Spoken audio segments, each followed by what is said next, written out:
Hello, Dr. Glenn, Resident Vet for Vet and Pet Direct, talking today about how can I cut my dog's toenails. Really big topic. You need implements to do it, the confidence to do it, some knowledge on how to do it, and if you're not sure, please don't. Take them to your vet, preferably, or a qualified groomer who knows what they're looking at. Different options for nail trimming. Essentially, you've got nail clippers, nail Dremels, which we'll talk about. I like this style of nail trimmer. I don't like that part of the nail trimmer. Essentially, you've got scissor type nail trimmers, which they are the same type as well. You've got guillotine style nail trimmers. I'm not a fan. I've seen lots of mishap with the guillotine style nail trimmers because the nail's going to go through and the blade slides. It just overcomplicates things. If you've got a dog that doesn't like the nails being trimmed, which is nearly every dog, if they go to pull away, it's just easier to get the nail caught in that, even when you're not cutting it. So I don't tend to recommend that style. Whereas this style, if your dog moves, the nail comes out of harm's way, essentially. This guide on most nail trimmers, for some reason it's put there to try and stop nails getting excessively trimmed. It doesn't work. There's too much room there. If you use it as the guide for trimming your dog's nails, you're going to cut the nail short. So push it out of the road, ignore it completely, use your eyes to tell you where the nail needs to be trimmed. The Dremel style or grinder style, there's a number of different types of these. I've found them really effective for budgies and cockatoo toenails. Dogs' toenails, I haven't found them as effective on.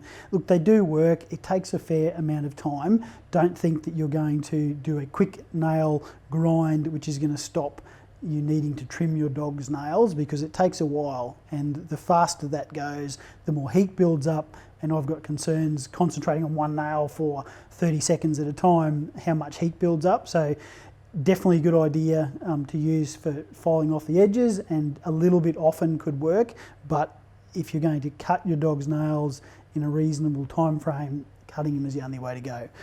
Trimming, if you want to do it, use it, but be warned that it's not quick, and it doesn't mean that your pet is going to have its nails trimmed in a short amount of time. If accidents happen and you get some bloodshed, there are gels and powders that you can use to clot the blood faster and help to stem the flow. Unfortunately, if there's blood involved, there's usually pain involved, and that's the main reason that most pets don't like their toenails being cut, is they've had a bad experience. So if you're not confident that you know what you're doing, please don't do it. We'll have a look at the dog's toenail. The way dogs' toenails are set up, they've got the nail over the top of the quick, and there's actually bone in the middle of the toenail. So there's lots of really important structures there which have got blood supply. So we're only cutting off the shelly outside bit of the nail where blood supply isn't. Sometimes there's a hollow underneath the nail that can give you an idea of if there's a hollow shelly bit, well, that bit can come off.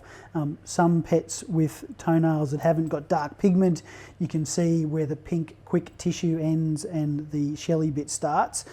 But a lot of the time it's just nibbling a little bit off at a time and seeing what you've got left. I describe it as a white chalky substance on the underside of the nail. If it's still white and chalky, it's probably still excess nail, but I just nibble off a bit at a time and don't go one off, cut the amount you think you need, because sometimes you're wrong. So that's not a great idea. I like to do dog standing. So if you stand the dog up and you can have a look underneath the nail, little Beau here is sitting reasonably comfortably, so we can have a look at his toenails from underneath. But we're just looking for that little hollow shelly section underneath.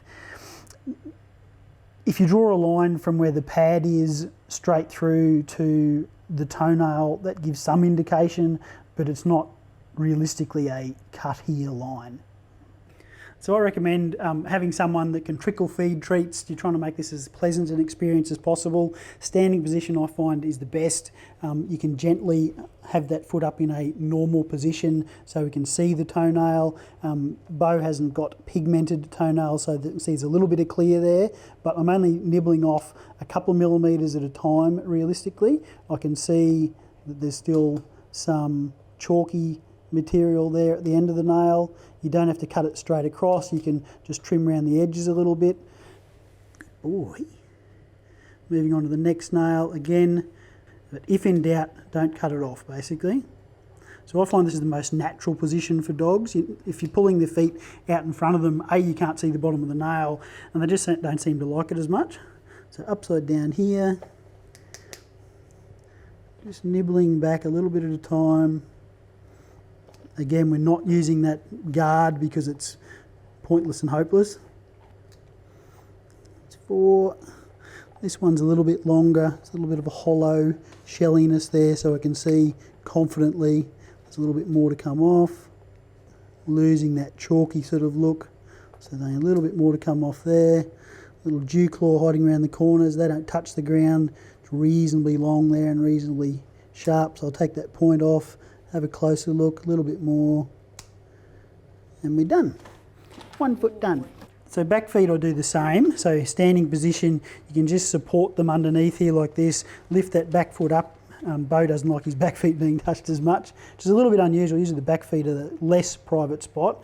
But again, we're just looking from side on, looking for that hollow, shelly bit, just nibbling a little bit off at a time. All right, good boy. And basically you don't want to make it a wrestling match. If he starts to get a little bit uncomfortable, maybe, you know, we're an old boy, maybe it's an uncomfortable position, he can just have a bit of a rest. You don't have to do them all at once. You can do 1 foot a day, you can do 1 toenail a day. If you do a toenail a day, you're finished in 20 days. Start again. Good boy. So Beau's all done. If you're not confident with that, please get a vet or a vet nurse to show you how to do it or to trim your dog's nails. We've got a step-by-step guide linked in the section below, but I hope that helps out. Thanks guys. Thanks Beau.